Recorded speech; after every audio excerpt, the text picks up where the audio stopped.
Bonjour. Le droit de savoir, c'est le droit de savoir ce qui est censuré, ce que les médias nous cachent. Après avoir présenté comment les médias ont censuré en Occident le témoignage bouleversant de Natalia, cette mère de famille qui s'était réfugiée dans l'usine Azovstal de Mariupol, qui a vécu 2 mois d'enfer parce que les troupes ukrainiennes, les troupes d'Azov les empêchaient de sortir, ce que les médias occidentaux cachaient complètement. Eh bien, on a aussi une personnalité beaucoup plus connue, la plus connue même de l'environnement médiatique européen, le pape, tout simplement, qui est censuré par les mêmes médias.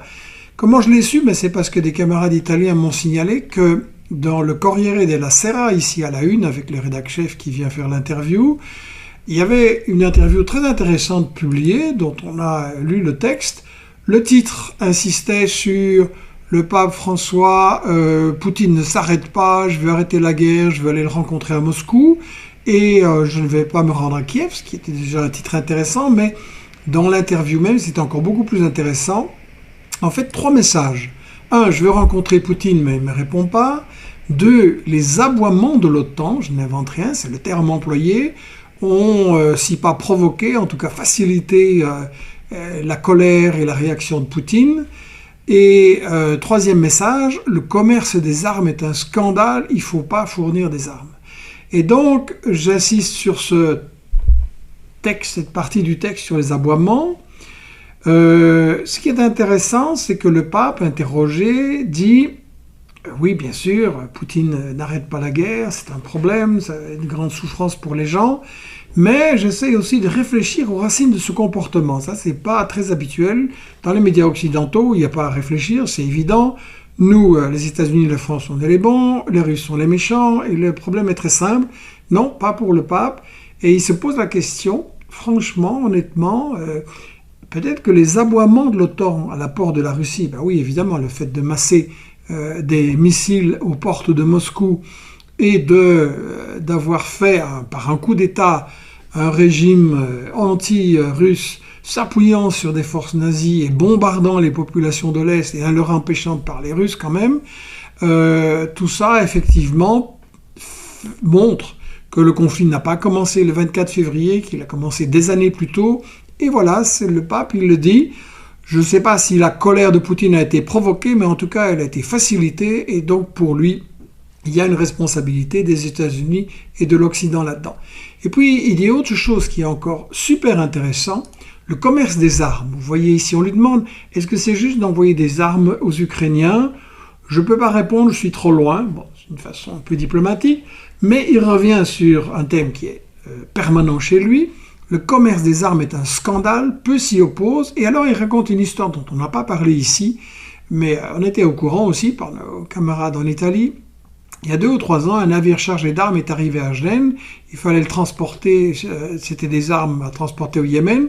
Les travailleurs du port ne voulaient pas le faire. Ils ont dit « Pensons aux enfants du Yémen. C'est une petite chose, mais un beau geste. Il devrait y en avoir tellement comme ça. » Donc voilà le pape syndicaliste, prêt à se mettre pour arrêter des trains, des bateaux qui apportent des armes.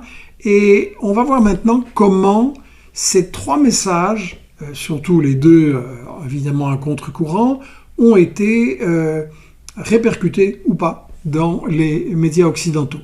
La réaction majoritaire dans les médias occidentaux, c'est la censure totale.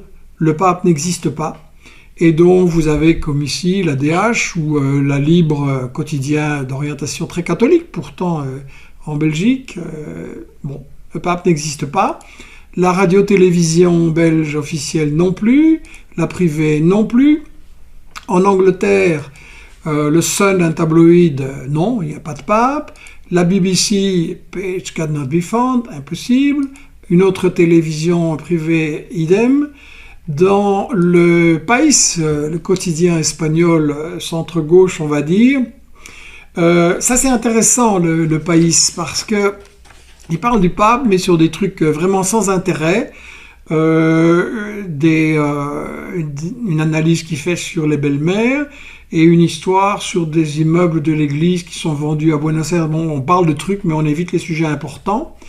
Et voilà, il y a encore toute une série de journaux qui censurent totalement et de médias audiovisuels. Une deuxième type de réaction, c'est pas la suppression, mais on censure les propos qui dérangent l'OTAN, les États-Unis, l'Occident. Alors dans le Times, on parle du pape, mais seulement pour citer ce qu'il a dit aux dirigeants de l'Église orthodoxe. Soyez pas le petit garçon qui sert la messe à Poutine, qui n'est peut-être pas très obligeant pour les garçons qui servent la messe parfois très tôt le matin, mais donc seulement le message contre Poutine du pape, le reste est absent. Alors on a un grand quotidien catholique flamand que je suis, catholique, enfin il était catholique, et maintenant vous avez là une série de par un long article en fait qui explique que le pape a écrit il y a 6 semaines, qu'on n'y répond pas, qu'il a envoyé encore un mail, qu'il a essayé par Messenger, et tout ça, enfin rien que ce thème-là, et silence total sur les 2 autres messages, l'OTAN a provoqué et le commerce des armes. Or, comme je le disais, le Standard, je me souviens dans ma jeunesse, il y avait encore un logo au-dessus, en dessous du titre qui disait tout pour la Flandre pour le Christ. Mais apparemment, c'est devenu rien pour le pape, même dans ce journal de tendance très catholique. Donc c'est étonnant. Vous avez le Guardian en Angleterre, centre-gauche. Vous avez 7 paragraphes pour le message contre Poutine. Et tout en bas, une toute petite mention à la fin, que quand même il explique que la colère du Kremlin pourrait avoir été fabriquée par l'OTAN. Alors vous avez un autre journal espagnol qui s'appelle l'ABC à droite, qui lui parle des aboiements à la porte de l'OTAN, mais il ne parle pas du commerce. Et alors ce qui est intéressant, c'est que le Figaro de droite en France, lui, vous avez en long et en large la question de dénoncer le commerce des armes, qui est un scandale que peu contestent, avec donc citation complète. Et c'est d'autant plus étonnant que le Figaro, c'est un journal qui appartient à Dassault, fabricant d'armes en France. Donc pourquoi est-ce que dans des journaux de gauche, de centre-gauche, etc., on n'est même pas capable de dire ce qu'un journal propriété d'un marchand d'armes le dit? Alors la réaction du Monde est très intéressante.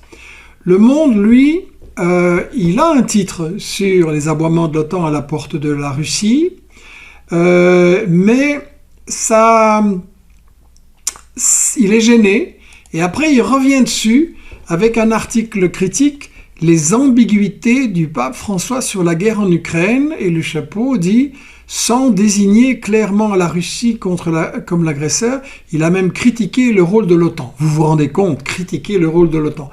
Donc, c'est pas ambigu, le pape François, il a tout à fait raison, il pose la bonne question. Ce qui est ambigu, c'est vous, le Monde, qui, pour vous, la guerre, elle est bonne, la guerre des États-Unis, je veux dire, elle est bonne, il faut tout faire pour emmerder la Russie, pour l'affaiblir, et peu importe si ça coûte la vie à beaucoup d'Ukrainiens et si ça leur cause beaucoup de souffrance, la guerre est bonne. Et le Monde, vraiment, il insiste là-dessus, je lis, ça éclaire la position si particulière et non exempte d'hésitation du chef de l'Église catholique depuis le début du conflit. Elle se caractérise par un refus total de la guerre, des appels à l'arrêt des combats, et il critique le rôle. Mais en fait, c'est vous qui devriez avoir une position beaucoup plus exemple d'hésitation et de réflexion. Alors on a 20 minutes aussi, le tout de boîte en France, qui relate des propos sur les aboiements, et il se cache un peu derrière la Pologne, qui critique le pape, qui a offensé les Polonais, mais qui répond rien sur le fond. Donc voilà, c'est vraiment, vous voyez, assez typique, la censure complète ou totale, et on rentre pas dans le débat du fond. Et voilà, je trouve ça très très important. Le pape, c'est quand même une personnalité, qu'on soit croyant ou non, qui a un poids, qui est souvent très médiatisé. Et là, on voit que quand il dit des choses originales et importantes qui vont contre l'OTAN, contre la volonté de guerre des États-Unis et contre le commerce des armes, ben là, le pape n'existe plus. on le censure, on le déforme totalement. Donc comme je le disais, le droit de savoir, c'est vraiment le droit de savoir ce qu'on vous cache. Donc je vous rappelle que dans le média mensonge du jour, on a déjà publié la question de la mise en scène sur le théâtre de Mariupol. Boutcha, 10 questions sans réponse, ça c'est censuré par YouTube, donc vous devez le voir sur notre site en vous abonnant à notre newsletter ou sur la plateforme Odyssée.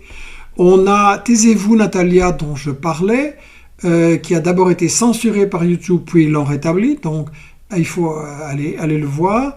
Je rappelle que nous faisons aussi des émissions Michel Midi avec USA-Ukraine, la relation secrète Agnès Lacroix-Ries, le gaz et les oligarques Bernard Genet et une journaliste très courageuse du journal Le Soir, Journalisme, guerre et propagande, donc Colette Brackman. Et je conclus en vous demandant de soutenir l'info dont vous avez besoin, c'est-à-dire de nous aider à vous informer. Et concrètement, ça veut dire, vous trouverez ça en dessous de l'annonce, aidez-nous à embaucher Pauline, qui est donc une jeune documentaliste dont j'ai absolument besoin pour continuer le travail d'information dont vous avez besoin pour pouvoir combattre les médias mensonges et la désinformation. Je vous remercie. À bientôt.